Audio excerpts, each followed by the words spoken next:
Bonjour, alors nous voilà aujourd'hui ce matin du 6 juin et pour aborder un sujet, vous savez, j'ai l'habitude de dire que souvent un seul sujet suffirait à lui tout seul à créer, à légitimer la création de la chaîne Agir et Vivre Enfin. Et bien celui-là suffirait à créer 10 chaînes. Ce sujet, eh bien c'est tout simplement arrêtons avec le complexe d'infériorité. Le complexe d'infériorité, laissons-le au placard. Oui, parce que je pense que nous, tous, nous cultivons, nous souffrons bien souvent d'un complexe d'infériorité à tous les niveaux que ce soit. Parfois, bien souvent, les gens qui sont plus petits ont une impression de vouloir devenir grands, c'est compréhensible. Quand on est un homme, quand on fait 1m45, eh bien, on a l'envie de sans doute bien peut-être être plus grand. C'est pas quelque chose d'incroyable. Quand on est peut-être trop gros, qu'on se dit peut-être que si j'étais svelte, quand on est une femme et qu'on se trouve pas esthétique, quand on est un homme et qu'on se trouve pas non plus esthétique. Du point de vue de l'intellect, eh bien, quand on est en province et puis peut-être quand on se dit qu'on ne fait pas partie des élites parisiennes ou mondiales, etc., nous sommes rongés bien souvent par une sorte de complexe, de sentiment d'infériorité. Alors, les bouddhistes vous diraient sans doute, concernant ce sentiment d'infériorité, qu'il a été utile et qu'il est utile à la race, qu'il a été, alors race, attention, je ne suis pas en train de faire de la polémique sur les races noires, les races blanches, etc. Non, la race, je veux dire la race humaine, les humains tout simplement. Ils nous diront sans doute qu'il était utile aux humains pour réussir à survivre, pour réussir à vivre, parce qu'une des caractéristiques de l'être humain, c'est bien entendu de se dépasser et d'avoir toujours voulu aller plus loin. Toujours voulu aller plus loin, c'est ce qu'il a fait. Quitter les Grands Lacs, d'autres raisons l'ont motivé, mais c'est ce qu'il a fait, quitter les Grands Lacs et puis se diriger vers des endroits qu'il n'aurait même pas imaginé, supporter du froid, supporter plein de situations. Et donc ça fait partie de notre vie, ça fait partie de notre ADN, de ce que nous sommes, que de nous comparer, de parfois jalouser, parce que la jalousie est quelque chose qui paraît, alors si ce n'est légitime, au moins compréhensible, humaine, et puis le complexe d'infériorité fait partie de notre vie. Le complexe d'infériorité fait partie de notre ADN, de nos gènes. Alors où ça n'est pas normal, c'est quand nous continuons pendant des années à subir ce complexe d'infériorité. Et alors à cet égard, eh bien, j'aurais quelque chose à vous dire de très simple. C'est ce que disent généralement les bouddhistes. Alors on va dire que je mets les bouddhistes à contribution. Mais bon, c'est vrai qu'ils ont procédé à une analyse de la vie, de l'humanité, de tout, très rationnelle.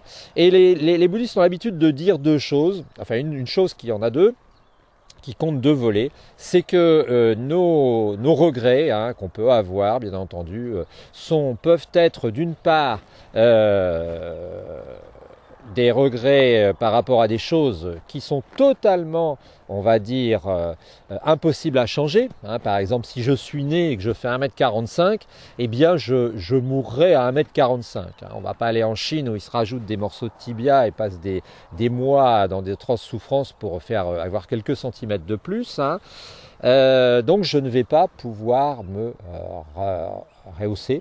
Si je suis trop grand, non plus. Si je suis trop gros et que c'est génital, c'est-à-dire que j'ai des caractéristiques qui font que je ne peux pas, eh bien je ne pourrai pas. Donc il existe des faits contre lesquels on ne peut rien, et puis il existe des faits contre lesquels on peut travailler. Alors le problème, c'est ça, déjà identifier les faits contre lesquels on ne peut rien, identifier les faits qu'on peut travailler, et puis entre les deux faire bien jauger des limites. Ne pas essayer de travailler des faits qu'on ne pourrait pas travailler, qu'on ne pourrait pas changer, et puis ne pas non plus éviter d'imaginer comme quelque chose d'impossible à changer, quelque chose qui peut l'être. Donc tout notre travail donc consiste à se positionner par rapport à ça. Et puis aussi à sortir, et puis à accepter, sortir de notre isolement intérieur qui fait que nous nous replions sur nous-mêmes. Je reprends la phrase qu'avait dite Mathieu Ricard concernant un de ses amis qui lui disait du côté du moi, ça sent le renfermer. Disons donc moi j'en ai l'image d'une sorte de petite prison, une sorte de citrouille intérieure, hein, dans laquelle on lancerait une balle rebondissante qui rebondirait dans tous les sens, hein. Et plus on va revenir sur soi-même et plus ça va rebondir à l'intérieur. Donc ouvrons-nous. Et puis, disons-nous, sachons assumer parfois qu'on a pu faire manque de travail, qu'on a pu faire manque parfois de chance, qu'on n'est pas né dans le bon milieu, ça peut arriver parce que parfois, ici vous avez dans nos campagnes des gens très intelligents, hein, des gens cultivés, qui parfois se lamentent de ne pas avoir fait une grande école ou une très grande école. Eh bien ces gens-là devraient peut-être se dire que ces endroits où sont cultivées les élites sont souvent bien entendu des endroits urbains, des villes, avec des gens qui ont déjà fait partie de ces élites, hein. Quand vous voyez Henri de Lescas, eh bien vous vous apercevez que ses deux enfants, enfin je sais plus, ses enfants ont fait Polytechnique, son frère a fait Polytechnique, peut-être son père a fait Polytechnique. Enfin quand ils se retrouvent dans des réunions de famille qui sont une trentaine, il y a au moins 7 ou 8 polytechniciens. Tout le monde, y compris moi bien entendu, n'ont pas ce genre de gens. Moi si j'en voyais un, je le toucherais comme un éléphant blanc parce qu'on nous en parle tellement que ça doit être intéressant de voir si ce genre de bête vit encore, hein. Ça doit être vraiment très intéressant, mais voilà, il faut faire la part des choses, dirait-on, et puis il faut sortir de cette saloperie de complexe d'infériorité qui nous bouffe, qui nous ronge et qui finit par nous détruire. Voilà, c'était un petit coup de punch sur un sujet parce que là je trouve que je vois bien souvent des gens qui se lamentent, des gens qui... Et puis qui finissent par parfois même se suicider, hein, parce qu'ils en ont marre, parce qu'ils se trouvent nuls, alors que si on voyait, j'ai l'habitude de dire ça, si on voyait, plutôt que de voir le verre à moitié plein, on le voyait complètement plein, à moitié, si au lieu de voir le verre à moitié vide, eh bien on le voyait complètement plein, eh bien je crois que de toute façon nous vivrions beaucoup mieux. Je vous souhaite vraiment une bonne journée. Je vous demande de cliquer sur l'abonnement, ça ne vous coûte strictement rien, ça nous aide à être référencés, d'aimer la vidéo aussi parce que Google s'en sert pour analyser la